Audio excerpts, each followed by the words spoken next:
राहुल गांधी ने जब वोट चोरी का आरोप लगाया तो उनका निशाने पर सीधे सीधे चुनाव आयोग था। और आज जिस तरह बरेली में बुलडोजर एक्शन में है, यानी बुलडोजर के द्वारा घरों को गिराए जा रहे हैं, इससे फिर एक बार सरकार और सुप्रीम कोर्ट के फैसले पर इस प्रश्न उठ गया है कि सरकार सुप्रीम कोर्ट के बाकी बातों को मान रही है या उसे नज़रअंदाज कर दे रही है। खासतौर पे मैं उत्तर प्रदेश की सरकार की बात कर रहा हूं। आज हम इसी पर चर्चा करेंगे। बात शुरू करें इससे पहले आपसे हमारी गुजारिश है कि आप हमारे चैनल को थोड़ा सब्सक्राइब कर दीजिए।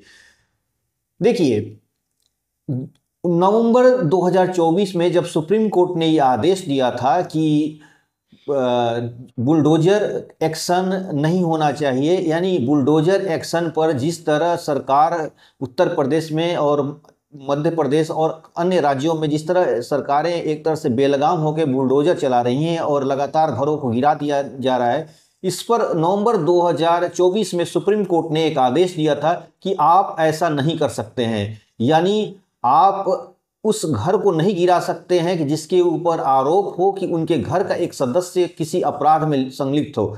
इसके लिए पूरे परिवार को दंडित नहीं किया जा सकता है, आप उनके घरों को नहीं गिराएंगे।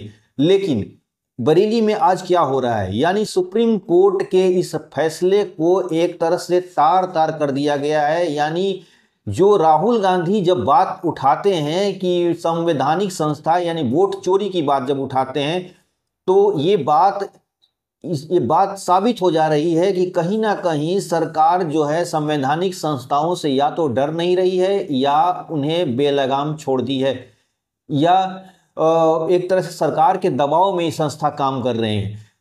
आपको याद होगा कि राहुल गांधी ने बहुत तामझाम के साथ उन्होंने बोला था कि हम हाइड्रोजन बम, एटम बम, ऐसा कुछ बोला था कि हम फोड़ने वाले हैं, और उनका इशारा सीधे चुनाव आयोग पर था जिसमें वोट चोरी का उन्होंने इल्जाम लगाया था। आज बिहार में फिर चुनाव आयोग अपना फिर से एक मीटिंग की और इस मीटिंग के बाद उन्होंने स्टेटमेंट आधार को लेकर दिया था। उन्होंने बोला कि आधार का खुद ही अपना कोई आधार नहीं है, और ना ही वो एड्रेस का प्रूफ है, ना ही वो डेट ऑफ बर्थ का प्रूफ है, ना ही वो नागरिकता का पहचान है। यानी आधार सिर्फ इसलिए है कि बस आपकी पहचान के तौर पर एक है, बाकी कोई उसकी कोई मान्यता नहीं है।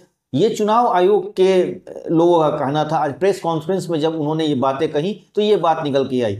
लेकिन याद रखिए, सुप्रीम कोर्ट ने एक बात फैसला दिया था जब एसआईआर के बारे में जब उनके मामला गया था सुप्रीम कोर्ट ने ये बात बोला कि आधार को भी आपको डॉक्यूमेंट प्रूफ के रूप में जोड़ना पड़ेगा।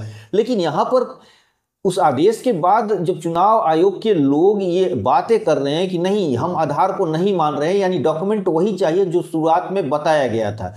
अब ये बातें इस बात को अब थोड़ी सी अजीब से लग रही है कि सुप्रीम कोर्ट एक तरफ जब फैसला कर रहा है तो सुप्रीम कोर्ट की बातें उनकी भारत की दूसरी एक संवैधानिक संस्था नहीं मान रही है। यानी कहीं ना कहीं संवैधानिक संस्थाओं के बीच में आपसी टकराव साफ साफ दिख रही है। मैं फिर आता हूँ बरेली की तरफ। बरेली में जब सुप्रीम कोर्ट ने जब फैसला दिया था 2024 नवंबर में तो कि बुलडोजर के खिलाफ, लेकिन आज वो बुलडोजर रुका नहीं है। बरेली में आज वो बुलडोजर चल रहे हैं, घरों को गिराए जा रहे हैं। इसका मतलब ये साफ है कि सरकार जो है किसी संवैधानिक संस्थाओं को की बातों या तो नहीं मान रही है या उन्हें अपने इशारों पर चलाने की कोशिश कर रही है। ये मेरा बात नहीं है, ये मेरी राय नहीं है, मैं फिर बोल दे रहा हूँ। ये जो विपक्ष में जो चर्चाएं चल रही हैं उनके आधार पर मैं ये बातें बोल रहा हूँ, क्योंकि जिस तरह बुलडोजर एक्शन फिर से योगी सरकार द्वारा बरेली में दिखाई गई है, तो इसका मतलब सुप्रीम कोर्ट के उस फैसले को योगी सरकार मानने से इनकार कर दे रही है या उसे नज़रअंदाज कर दे रही है। किसी भी एक्शन के लिए 15 से 20 दिन का उनको टाइम देना है कि अपनी वो बात रख पाएं, लेकिन यहाँ पर कोई टाइम नहीं दिया गया। सीधे बुलडोजर लेके उनको घरों को गिराने की प्रक्रिया शुरू कर दी गई है। ये बरेली में हो रहा है। दूसरी घटना बिहार में जब आधार को लेकर जो सुप्रीम कोर्ट ने फैसला दिया था एसआईआर के मामले में, लेकिन चुनाव आयोग के लोगों ने साफ स्पष्ट कर दिया है कि आधार कोई डॉक्यूमेंट है ही नहीं।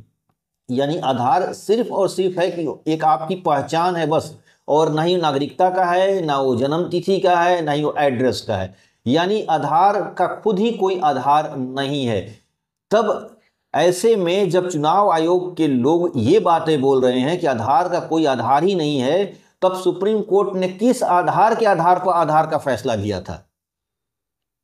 यानी आप एक तरफ फैसले देते हैं तो अब, और एक तरफ दूसरी संस्था कहती है कि हम इस बात को मानते ही नहीं कि आधार की कोई वैलिड डॉक्यूमेंट, आधार कोई वैलिड डॉक्यूमेंट्स है।